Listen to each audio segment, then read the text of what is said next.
মোটু আর পাতলুর নেই জুড়ি।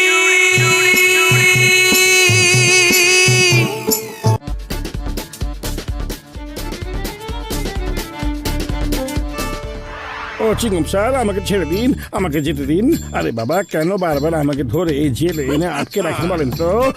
শোনো জন, অনেকদিন পর তোমাকে হাতে পেয়েছি, কিছুতে এখান থেকে যেতে দেব না। Singham sir, good morning. উনি হচ্ছেন বসের চাচা, বসের খোঁজ খবর নিতে এসেছেন এখানে। শোনেন চাচা, আপনার ভতিজার খবর খুবই খারাপ আছে। পারলে গো একটু ভালো কিছু শেখান, যান ওর সঙ্গে কথা বলেন, যান। জন, এটা হচ্ছে সেলফ ড্যামেজ স্প্রে। এটা দিয়ে তুমি যার মুখের উপরে স্প্রে করবে সে নিজেকেই নিজে ভুলে যাবে আর নিজেই নিজের ক্ষতি করার জন্য উপায় খুঁজতে থাকবে। যতক্ষণ না সে নিজের সুনাম নষ্ট করতে পারবে ততক্ষণ শান্ত হবে না। আর এখন তুমি লকআপে আছো, তাই তুমি বরং তোমার চাকরির নাম্বার 1 নাম্বার 2 কে দিয়ে 1 কোটি টাকা দিয়ে দাও আমাকে। আচ্ছা ঠিক আছে, এক্ষুনি করে দিচ্ছি না। এই, আমার ভাতিজাকে জেলে ঢোকানোর সাহস তুমি কোথায় পেয়েছো ইন্সপেক্টর? কি হলো স্যার? পালাও।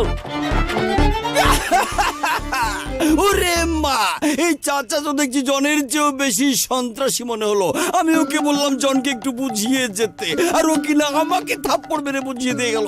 এরপর চাচা ভাতিজা দুজনকে একসঙ্গে লকআপে ঢুকিয়ে রাখবো আমি, বুঝতে পেরেছো? চিংড়ি স্যার, আমি আমার চাচার পক্ষ থেকে আপনার কাছে হাত জোর করে মাপ চাইছি। আপনাকে একটা টপ সিক্রেট জানানোর আছে আমার। প্লিজ 1 মিনিটের জন্য একটু এদিকে আসুন না স্যার, একটু আসুন না। হ্যাঁ, কি বলতে চাচ্ছ জন? টপ সিক্রেট কি বলতে চাও তুমি আমাকে? তাড়াতাড়ি বলো। ওরে মা, আমি সারা জীবন ধরে চোরদের ধরে আটকে রেখে অনেক সুনাম অর্জন করতে পেরেছি, আর এখন এই কাজ করতে খুবই বোর লাগছে আমার। এখন আমি এমন কিছু করতে চাই যাতে আমার সুনাম বদনামে পরিণত না চিংড়ি হয়। স্যার, আমাকে জেল থেকে পালাতে দিয়ে আপনি আপনার ইচ্ছে পূরণ করে নিন, গলাদের শিকগুলো কেটে দিন আর আমাকে বের করে দিন।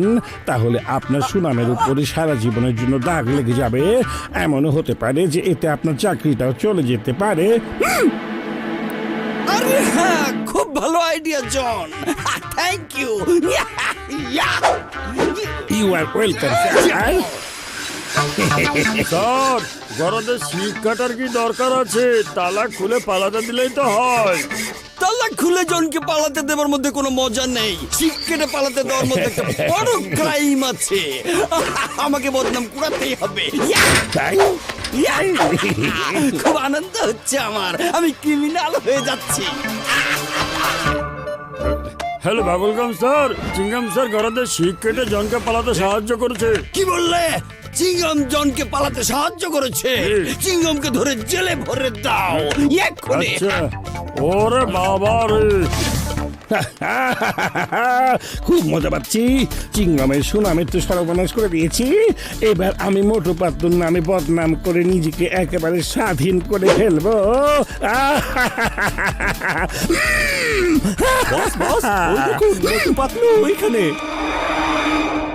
মোটু পাতলু, আমি চাচ্ছি যে তোমরা দুজন বরকে বরণ করে বিয়ের আসর পর্যন্ত নিয়ে যাবে। নিশ্চয় করব, অনেক সুন্দর করে বরণ করে নেব, আপনি একদম চিন্তা করবেন না। মোটু, একটা সিক্রেট কথা বলবো তোমাকে। সিক্রেটটা সিক্রেট? হলো, বলো বলো, কি সিক্রেট বলো। ওই যে দেখো, বরযাত্রী চলে এসেছে। এবার আমাদের বরকে বরণ করে নিতে হবে। সবাই তৈরি থেকো। মোটু, আমার খুবই আনন্দ হচ্ছে। আরে মোটু, কি করছো তুমি? মোটু, ফিরে এসো, ঘোড়া নিয়ে ফিরে এসো, এক্ষুনি আসো। পাতলু, আমি তোমাদের বরকে বরণ করতে বলেছিলাম, তোমরা দুজন যে এইভাবে বরণ করবে আমি ভাবতেই পারিনি। আরে আরে, কোথায় নিয়ে যাচ্ছ আমাকে? নামিয়ে দাও এখানে, নামিয়ে দাও আমাকে। ওখানে চিংড়ম স্যারের চাকরি নেই, এদিকে মোটু বরকে নিয়ে ঘোর দৌড় দিচ্ছে। আরে মোটু, ঘোড়া থেকে নামো এক্ষুনি। তুমি কি তামাশা শুরু করেছো বলো তো? পাতলু, সত্যি আমি তামাশা করছি, কিন্তু এই তামাশা করে আমার খুব মজা লাগছে। আরে মোটু কথা শোনো, বুদ্ধি পেয়েছি। চিংগম স্যার মোটুকে আটকান। মোটু বর্ষ একটি ঘোড়া নিয়ে পালিয়ে যাচ্ছে, ওকে ধরুন। বলছো তুমি বর্ষ ঘোড়া? তাহলে তো এখন ওখানে খুব মজা হচ্ছে। একদম থামবে না এই মোটু, আমি তোমার সাথে সবসময় আছি। এবার আমরা দুজন মিলে আমাদের সব সুনামকে বদনামে পরিণত করে ফেলবো। আই পর যাও ভাগো।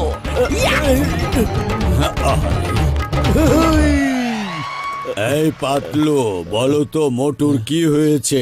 দেখো আমার বর বাবাজির কি অবস্থা করে দিয়েছে। মোটুর হয়ে আমি আপনার কাছে ক্ষমা চেয়ে নিচ্ছি স্যার। আমি জানি না মোটু কখনোই ঘোড়ার উপর থেকে নেমে আসবে। আপনারা এত চিন্তা করবেন না স্যার, আমার ঘোড়াকে ট্রেনিং দেওয়া আছে, ও নিজেই আবার এখানে চলে আসবে।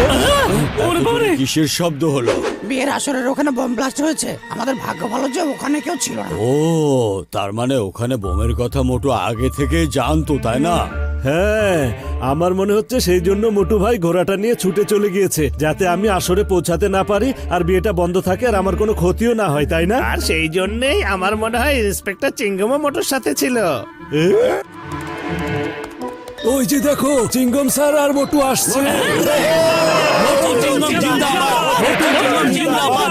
মোটু চিংগম জিন্দাবাদ! মোটু ভাই, চিঙ্গাম স্যার, অনেক ধন্যবাদ আপনাদের। আপনারা দুজন আমার জামাই বাবাজির জীবন বাঁচিয়ে দিয়েছেন। মোটু বন্ধু আমার, সত্যি আমি তোমার জন্য গর্বিত। হাই হাই মোটু, সব দেখছি উল্টো হয়ে গেছে। আমরা তো আমাদের সুনামকে বদনামে পরিণত করতে চেয়েছিলাম, কিন্তু এখন দেখছি সবাই আমাদের প্রশংসা করছে। আরে সত্যি আমি জানি না মোটু পাতলুকে কোন গাছের ডাল দিয়ে বানিয়ে সৃষ্টিকর্তা এই দুনিয়ায় পাঠিয়েছে। আমি যদি সেই গাছটা একবার হাতে পাই তাহলে একদম শিকড় সহ উপড়ে দিতাম। ওই যে সবাই ওদিকে দেখো, ওখানে জন দাঁড়িয়ে আছে। নিশ্চয়ই জন বোমাটা সেট করেছিল। মারো সবাই, মারো, জনকে মেরে মেরে হাতে বানিয়ে দাও। মারো জনকে, মারো জন যেন না পারে। মারো জনকে। চিঙ্গম স্যার, চলেন আমরা দুজন গিয়ে আবারও জনকে বাঁচিয়ে দিই, তাহলে ওরা সবাই আমাদেরকে খারাপ বলবে। ঠিক বলেছো মোটু, ব্রিলিয়ান্ট আইডিয়া। চলো যাই। জনকে ছেড়ে দাও, পাতলু সমচে নিয়ে এসো। শোনো মোটু, কোনো অন্যায় কাজে আমি তোমাকে কিছুতেই সাহায্য করব না। সবাই থামো। মোটু আর চিঙ্গাম স্যার যদি জনকে এখান থেকে বাঁচাতে চায়, তার মানে হলো জন কোনো অন্যায় করেনি, আর এরা দুজন নির্দোষ মানুষকে কিছুতেই মারতে দেবে না। আরে বাবা, বর আর আমি যে এখন পর্যন্ত ঠিকঠাক আছি, এটাই তো বড় কথা আমাদের। এবার আপনারা সবাই ভেতরে চলুন, অনেক দেরি হয়ে গেছে আমাদের। হ্যাঁ, আসুন আসুন।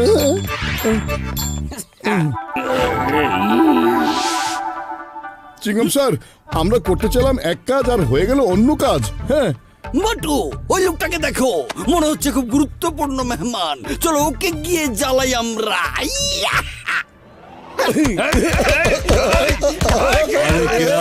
থামাও মোটু আর চিংগাম স্যারকে, ওরা দেখছি আমার সবচেয়ে গুরুত্বপূর্ণ মেহমানকে বিরক্ত করছে।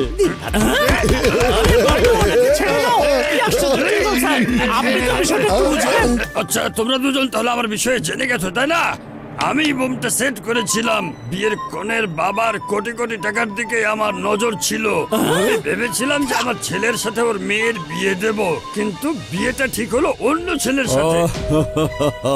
তাহলে মোটু আর চিংগাম স্যার আগে থেকে ওর মতলব জেনে গিয়েছিল, আর ওরা মুখে দিয়েই সবকিছু স্বীকার করাতে চেয়েছিল। থ্যাংক ইউ মোটু ভাই, থ্যাংক ইউ চিংগাম স্যার। খবরদার, কেউ আমার দিকে এক পা বাড়ানোর চেষ্টা করলে কিন্তু।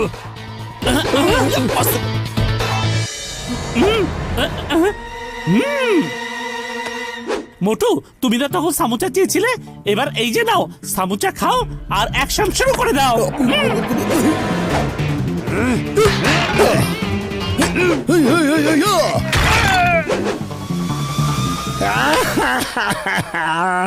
আমি কিছু করতে চাই, কিন্তু কি করব?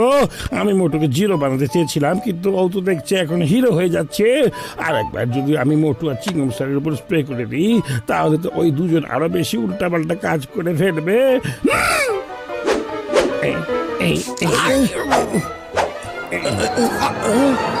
আচ্ছা পাতলু, এখানে কি কিছু হয়েছে নাকি? আরে আমার হাতে পায়ে খুব ব্যথা করছে। আমার তো মনে হচ্ছে যে কেউ আমাকে ধরে অনেক পিটিয়েছে। হ্যাঁ। ওরে মা, আমারও পায়ে খুব ব্যথা করছে, মনে হচ্ছে যেন ঘোড়দৌড় করিয়েছি আমি। ইয়া! সে কি? তার মানে আপনাদের দুজনে কিছুই মনে নেই? মোটু, তুমি আজকে আমাদেরকে অনেক বড় বিপদের হাত থেকে বাঁচিয়েছো। কি? আচ্ছা তাই নাকি? সব বন্ধুরা ঠিক আছে, এটাই আনন্দের খবর। ওহো, এটা কি হলো? ওরা দুজন দেখছি নরমাল হয়ে গেছে। বস বস, আপনি তো ভাইরাস স্যারের কথা ঠিক মতো শোনেননি। উনি বলেছিল যে দ্বিতীয়বার স্প্রে করলে এই ওষুধের অ্যাকশন একবারে শেষ হয়ে যায়। কি? তুমি কেন আমাকে আগে এই কথা বলনি? আমার এত কষ্টের সব কাজ একদম পানি আর পানি হয়ে গেল। এবার আমি স্প্রে নিজের উপর ছিটাবো আর নিজেকে আরো বেশি খারাপ প্রমাণ করব আমি। এই নিন শরবত খান, খুব ভালো করে বানিয়েছি, খেয়ে দেখুন না। 2 নম্বর, মনে হচ্ছে স্প্রেটা ওস্তাদের উপর উল্টা কাজ করছে। আসলে ওস্তাদ তো আগে থেকে অনেক বদমাশ, তাই এখন মনে হচ্ছে খুব সহজ সরল হয়ে গেছে।